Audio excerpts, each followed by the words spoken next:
नमस्कार, आप देख रहे हैं न्यूज कैपिटल एक्सप्रेस। मैं हूं आपके साथ गुंजा। मध्य प्रदेश के पूर्व नेता, प्रतिपक्ष एवं वरिष्ठ कांग्रेसी नेता डॉक्टर गोविंद सिंह ने राज्य सरकार पर कांग्रेसी कार्यकर्ताओं को प्रताड़ित करने का आरोप लगाया। भोपाल के पीसीसी में मीडिया से चर्चा करते हुए गोविंद सिंह ने बताया, भिंड में उनकी पार्टी के एक कार्यकर्ता को पुलिस द्वारा सिर्फ इसलिए प्रताड़ित किया जा रहा है क्योंकि वो चुनावों में कांग्रेस का पोलिंग एजेंट क्यों बना। डॉक्टर गोविंद सिंह ने भिंड की लाहार विधानसभा से वर्तमान बीजेपी विधायक पर कांग्रेस कार्यकर्ताओं को पुलिस द्वारा प्रताड़ित करने का खुला आरोप लगाया। गोविंद सिंह ने कहा कि इन मामलों की कहीं सुनवाई नहीं हो रही। पुलिस कार्यकर्ताओं को झूठे केसों में गिरफ्तार करके प्रताड़ित करती है। भारतीय जनता पार्टी के नेताओं के द्वारा जिन साथियों ने कांग्रेस पार्टी के कार्यकर्ता हैं, नेता हैं, उन पर पूरा जुल्म अत्याचार ढाना प्रारंभ कर दिया है और ग्वालियर चंबल संभाग तो इसका सबसे ज्यादा पीड़ित और प्रताड़ित करने वाला क्षेत्र बन चुका है। विधानसभा चुनाव के बाद तत्काल बाद विधानसभा में जिले में भी बहुत घटनाएं घटी हैं, लेकिन सबसे महत्वपूर्ण घटना जो अभी जाति की चरम सीमा है उसके बारे में आप लोगों से जिक्र करने जरूरी हमने समझा, सामने लाना चाहता हूं। हमारे साथ जहां से लाहौर के विधायक अमरीश शर्मा जिस गांव के रहने वाले हैं, करीब 3000 की आबादी का गांव है। चुनाव के दरमियान उन्होंने कहा कि हमारे गांव में न तो किसी दूसरी पार्टी का मतदान अभिकर्ता नहीं बनेगा, न बहुजन समाज पार्टी का, न कांग्रेस का, भाजपा का केवल अकेला बनेगा।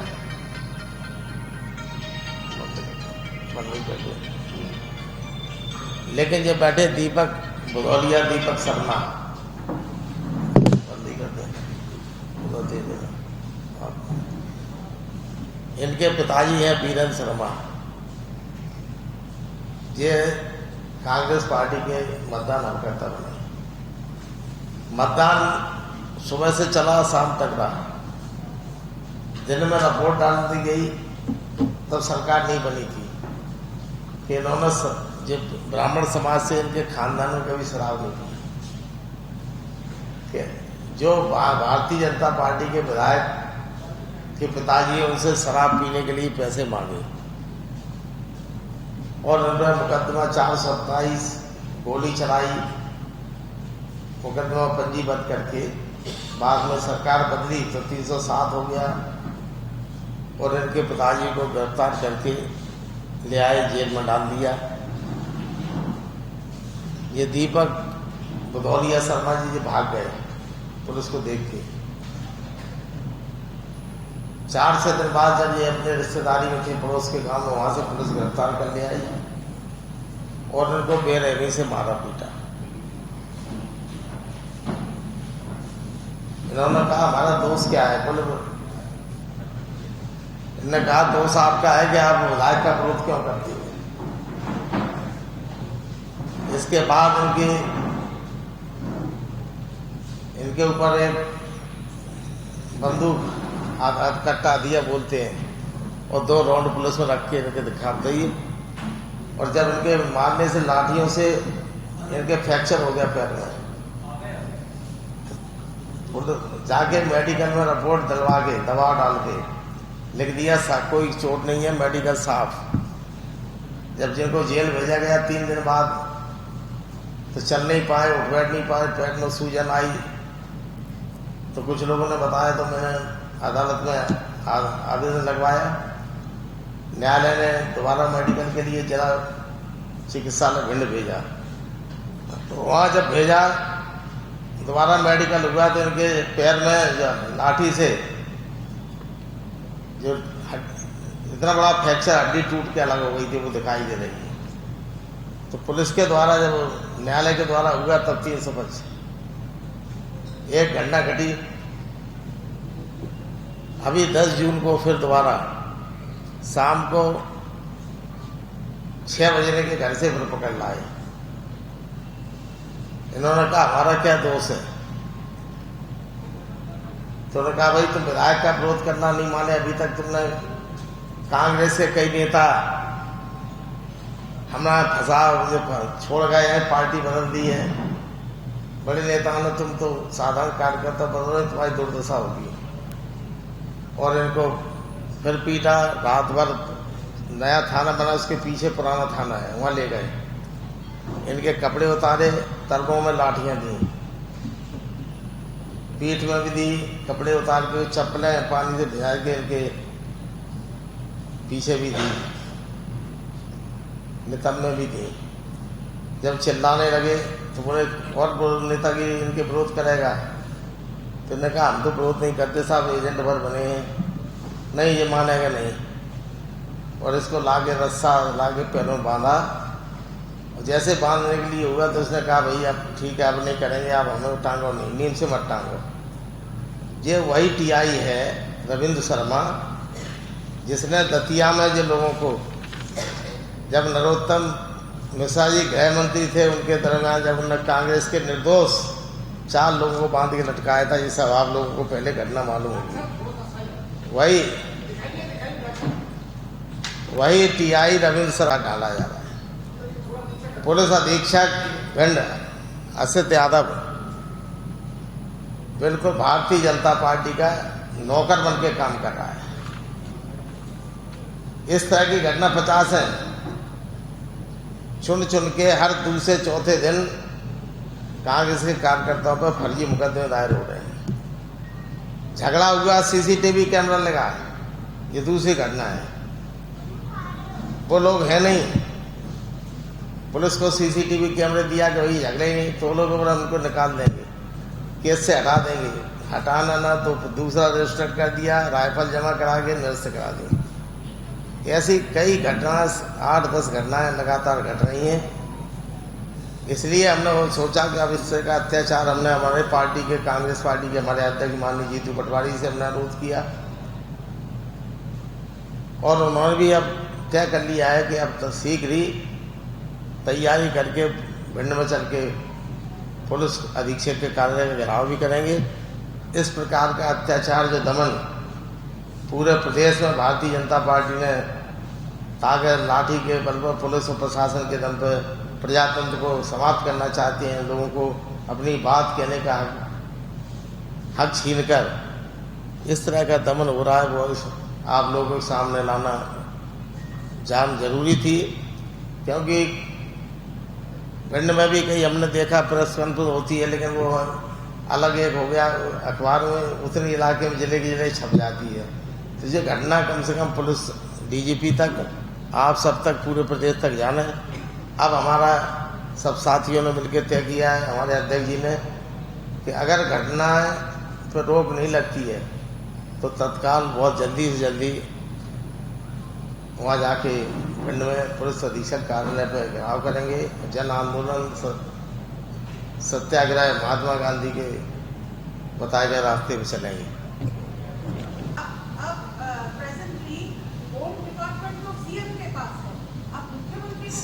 मुख्यमंत्री को चिट्ठी पत्र लगाया, लिखा रहा हूँ, बात करने को तैयार नहीं, जवाब मिलने को तैयार नहीं।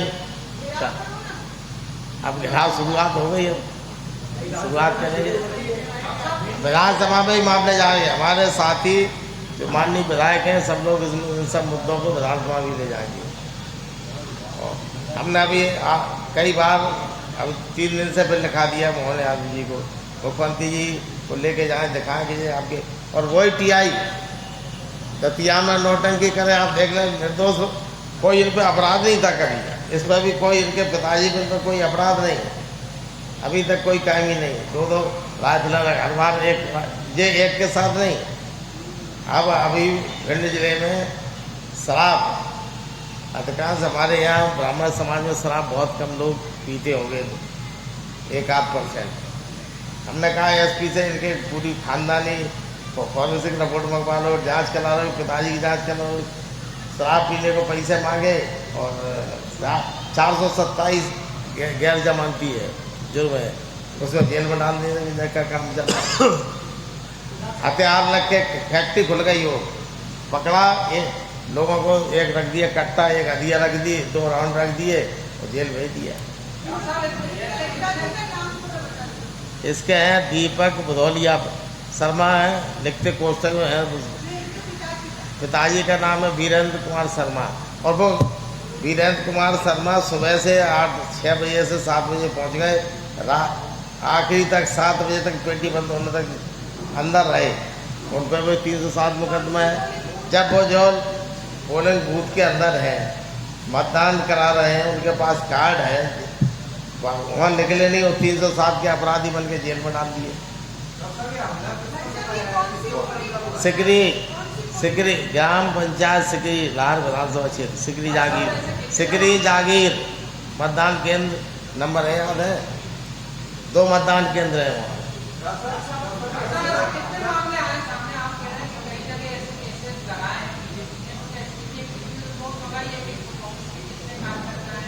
हाँ, हमारे रिपोर्ट पूरा कांग्रेस कमेटी ने तय किया है, और पूरे ज़िले में अब ज़्यादा सर्वे कर रहे हैं। ऐसे कम से कम अकेले भिंड जिले में होंगे करीब 40-45 केस हो चुके हैं अभी।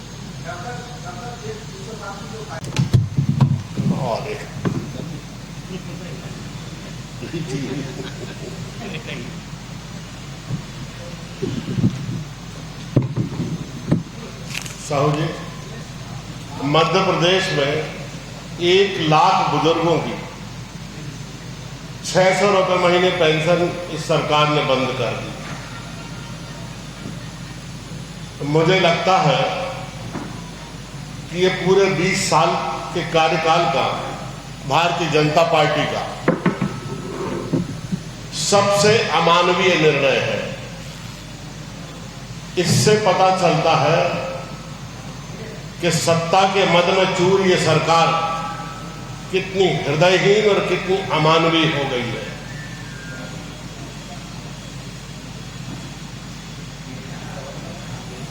लाडली लक्ष्मी योजना लागू करने के बाद, लाडली बहना योजना लागू करने के बाद सरकार के सामने ये समस्या उत्पन्न हो गई है कि जो काम योजना के अंतर्गत मध्य प्रदेश में चल रहे हैं और जो एस्टैब्लिशमेंट पर राज्य सरकार का खर्चा है, इनको मिला दिया जाए तो लाडली बहना योजना का पैसा अगर निरंतर देते रहे तो सरकार के पास पैसा नहीं बचेगा। और इसकी भरपाई करने के लिए सरकार इस तरह के अमानवीय निर्णय ले रही है। पहले तो इन्होंने कर्ज ले लेकर, पैसे दे देकर लोगों के वोट ले लिए, लेकिन अब रिजर्व बैंक ने इनको कर्जा देने से भी मना कर दिया।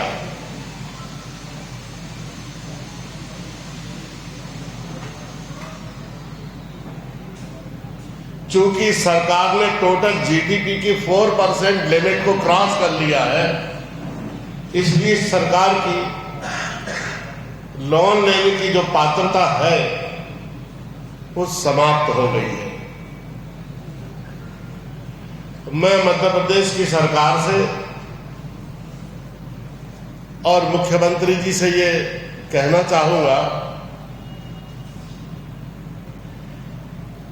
कि बजट की भरपाई करने के लिए इतने बुजुर्ग लोग जिन्हें बहुत जरूरत है, जिन्हें आप लंबे समय से ये पेंशन दे रहे हैं, और ये सारी योजनाएं कांग्रेस के जमाने में इस देश में शुरू हुई हैं। इस बजट को बढ़ाने के बजाय आपने 1 लाख बुजुर्गों की पेंशन समाप्त कर दी। ये कितनी कठोरता है, कितना अमानवीय है ये निर्णय, और सरकार कितनी हृदयहीन है और इसकी प्राथमिकताएं कितनी गलत है, इसकी आप स्वयं कल्पना कर लीजिए। अगर इस पर पुनर्विचार नहीं हुआ तो कांग्रेस पार्टी एक बहुत बड़ा आंदोलन पूरे राज्य में, पूरे मध्य प्रदेश में करेगी।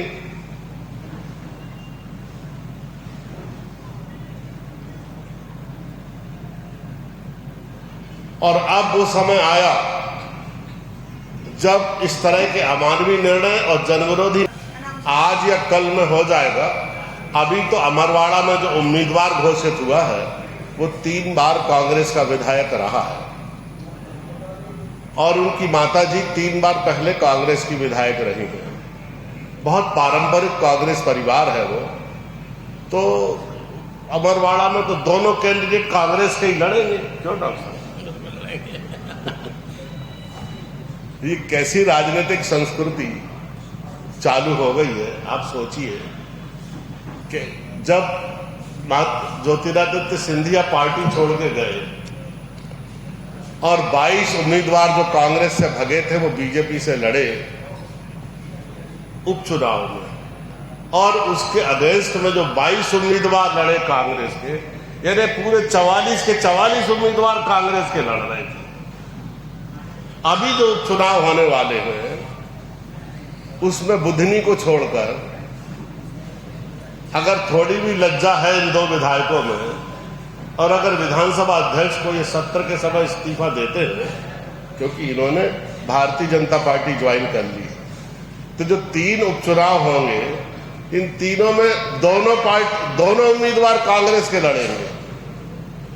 मैं एक बड़ी सूक्ष्म वैचारिक धरातल की बात कर रहा हूं कि किसी भी राजनीतिक दल में जो एक राजनीतिक प्रतिबद्धता है, एक आइडियोलॉजिकल कन्विक्शन है, या एक विचार पर टिके रहने की जो प्रकृति और प्रवृत्ति है, वो किस हद तक भारतीय जनता पार्टी ने समाप्त कर दी है आप स्वयं कल्पना करें। लेकिन कांग्रेस से जो बीजेपी से कांग्रेस से छोड़ के जा रहा है, क्या एक्शन लेने क्या कदम उठा रही है?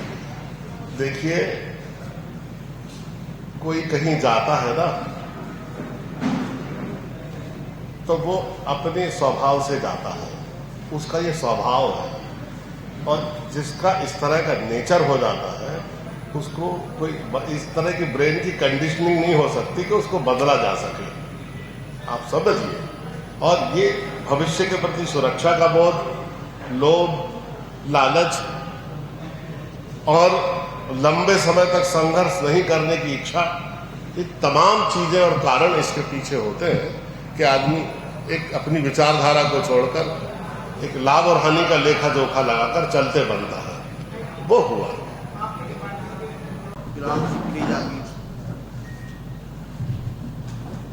पहले पिताजी एजेंट बने हुए थे, तो वहाँ पे विधायक जी ने कहा कोई गांव में एजेंट नहीं बनेगा। तो मैंने पिताजी से बोला आप एजेंट बन जाओ।